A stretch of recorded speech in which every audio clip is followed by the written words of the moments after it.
Salut, c'est Louise Blanche, je suis étudiante en première année en école d'architecture à Nantes et aujourd'hui je vais te parler des études d'architecture. Alors les études d'architecture c'est un sujet qui est vaste, il y a beaucoup de choses à dire donc je vais faire une série de plusieurs vidéos dessus. N'hésite pas à t'abonner pour être au courant des prochaines. En tout cas, le but c'est de donner un maximum d'informations sur la filière qu'est l'architecture, sur comment se passent les études et comment se passe l'évolution aussi au fur et à mesure des années. Donc dans cette vidéo, je vais surtout parler des études d'archi en général et je ferai aussi une autre vidéo notamment sur le premier semestre de première année parce que c'est ce que j'ai fait pour l'instant.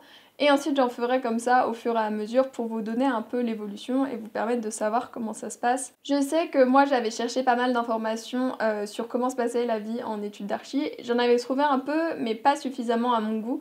Donc je me suis dit que j'allais apporter un peu ma pierre à l'édifice et vous donner toutes les informations que moi j'ai, sachant qu'il y avait personne qui venait de l'école de Nantes qui en parlait et c'est très important d'avoir un peu les points de vue de tout le monde parce que chaque école est très différente. Donc pour l'instant, on va surtout s'attarder sur le déroulé des études, comment ça se passe, quels sont les paramètres, combien de temps ça dure, etc. Je vais répondre à toutes ces questions dans cette vidéo, donc si ça t'intéresse, continue à regarder.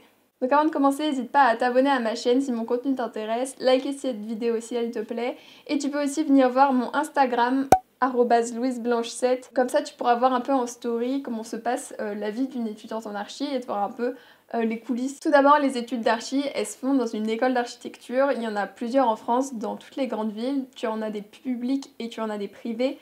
Les publics, c'est les ENSA, École nationale supérieure d'architecture. Honnêtement, le niveau est très bien, tu as un diplôme reconnu par l'État, c'est public et c'est un petit peu les tops de la liste. Donc je te conseille pas forcément d'aller dans le privé parce que tu payeras pour avoir quelque chose de moins bien. Ces études d'architecture, elles te permettent de devenir architecte tout simplement. Tu as une formation d'architecte et à la fin, tu as un diplôme reconnu par l'État en tant qu'architecte. Donc c'est quand même très important d'avoir un diplôme reconnu par l'État. De même, si tu regardes les écoles privées, fais attention qu'elles aient bien un diplôme reconnu par l'État parce que je sais qu'il en existe qui ne donnent pas de diplôme reconnu par l'État. Or, c'est très important ensuite pour exercer. Les études d'archi, ça dure 5 ans pour avoir le diplôme d'état d'architecte et ensuite tu as 1 an en plus pour avoir ta maîtrise en ton nom propre, ce qui te permet ensuite d'exercer sans être par le biais d'une agence et de pouvoir toi-même signer tes propres plans.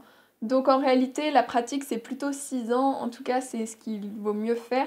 Cependant, les études d'architecture, t'es pas obligé d'être architecte à la fin. Je sais par exemple que nous, tu peux finir scénographe, tu peux ensuite te diriger dans le design, tu peux faire quand même beaucoup de choses. Disons que les études d'architecture, c'est surtout des études où tu vas apprendre à utiliser et à connaître l'espace.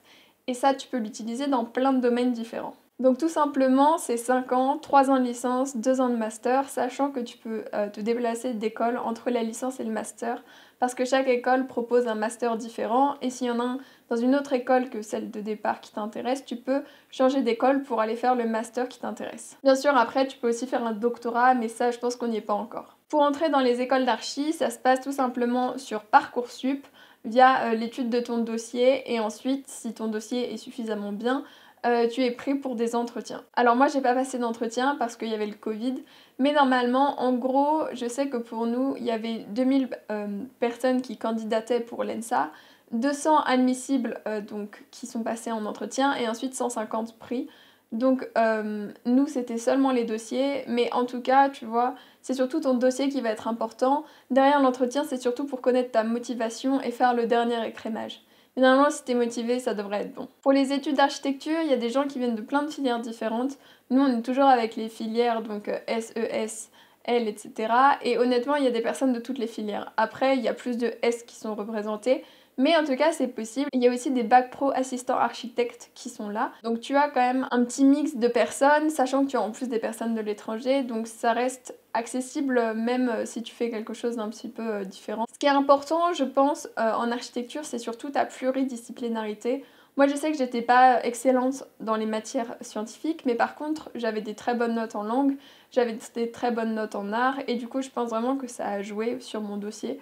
Parce que comme ça, en fait, comme en architecture, tu as besoin de faire et de savoir faire beaucoup de choses différentes, c'est important que dans tes notes et dans tes matières, ça soit vraiment très divers et que tu sois bon dans des choses très diverses. Donc il faut savoir que les promos en école d'archi, elles sont entre 100 et 150 personnes. Comme je te disais, on est parti à 2000, on a fini, du coup, on était 110 pris sur Parcoursup, nous. Donc ça reste quand même un concours assez sélectif. Après, il y a beaucoup d'ENSA en France, donc normalement tu devrais avoir ton compte. Par contre, sache-le, les ENSA, ça prend un vœu entier dans Parcoursup. Donc tu peux pas mettre en fait un vœu, oh je veux faire une école d'architecture et ensuite mettre toutes les ENSA. C'est un vœu, une ENSA. Donc si tu as 10 vœux, sachant que tu dois avoir un vœu de licence de backup, en gros tu peux postuler à 9 ENSA seulement. Alors comment se passent les cours? On a des CM et on a des TD. Donc les CM c'est les cours magistraux, c'est quand tu es assis en amphi à écouter un prof qui parle à toute la promo. Et ensuite on a les TD où là on est en petits groupes entre 10 et 15 personnes avec un professeur et là on fait l'application en fait. Donc à chaque fois il faut savoir que ce sont des gros blocs, c'est une demi-journée de l'un, une demi-journée de l'autre et ça permet d'avoir un enseignement du coup qui est totalement complet parce qu'on a la théorique puis la pratique.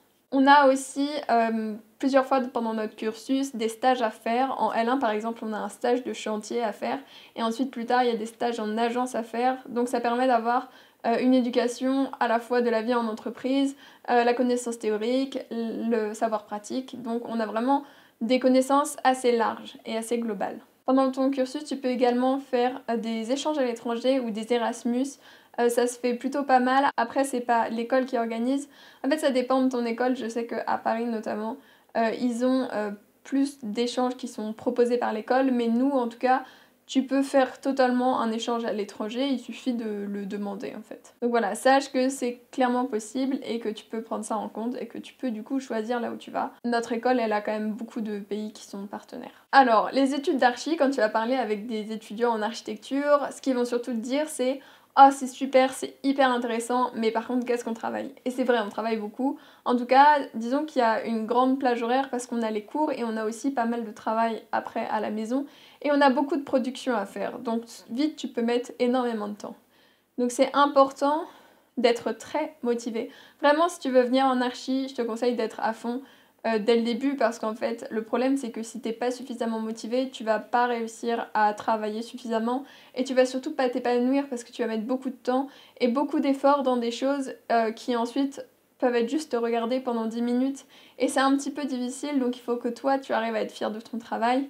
Il faut aussi que toi, tu arrives à aimer ce que tu fais. Donc je pense que la motivation en archi, c'est vraiment le plus important. Tu vois, l'amour de l'archi, l'amour de faire ce que tu fais et la motivation pour continuer parce que sinon, juste t'es mort. En archi, on a également, du coup, par rapport à cette charge de travail, même du vocabulaire qui est quasiment propre à l'archi, notamment l'expression être charrette, où en fait c'est clairement quand tu as ton projet à rendre que tu ne dors pas plusieurs nuits successives parce que tu es en retard. Donc tu vois, ça peut être vraiment une forte charge de travail. Il faut aussi savoir que le rythme en archi, c'est un rythme un petit peu effréné, un petit peu fractionné, c'est-à-dire où il y a des semaines où tu vas avoir le temps de rien faire et des semaines où tu vas rien avoir à faire. Et des fois, juste en fait, ça dépend de où t'en es dans ton projet, ça dépend de ce que tu as à rendre dans les autres matières, mais il y a vraiment des fois où tu as l'impression de passer ta vie à travailler, t'es nu à travailler, et d'autres où tout simplement tu dis mais il se passe rien. Donc en fait, l'archi c'est des études prenantes, mais c'est pas du tout le même rythme que quand t'es en prépa où il faut être très régulier. Là c'est on va super vite, on fait une pause, on va super vite, on fait une pause. Après bien sûr il y a des personnes qui prennent pas de pause et là ça pose problème. Enfin, je pense que quelque chose qui est très important en archi c'est parler du projet. Donc le projet c'est la matière la plus importante quand t'es en archi, c'est un peu le point central de tes études. C'est le cours où en fait tu te prends pour un architecte.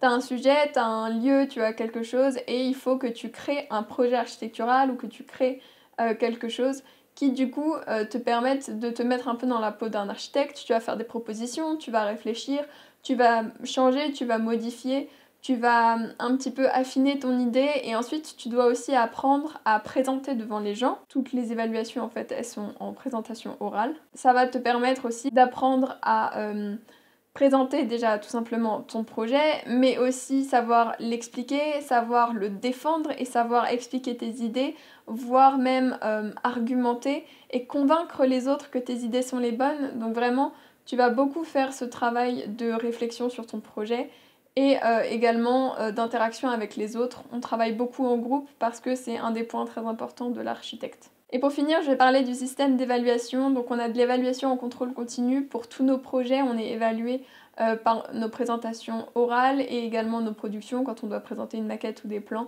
on les présente et on est noté là-dessus. On a aussi du contrôle continu dans certaines matières.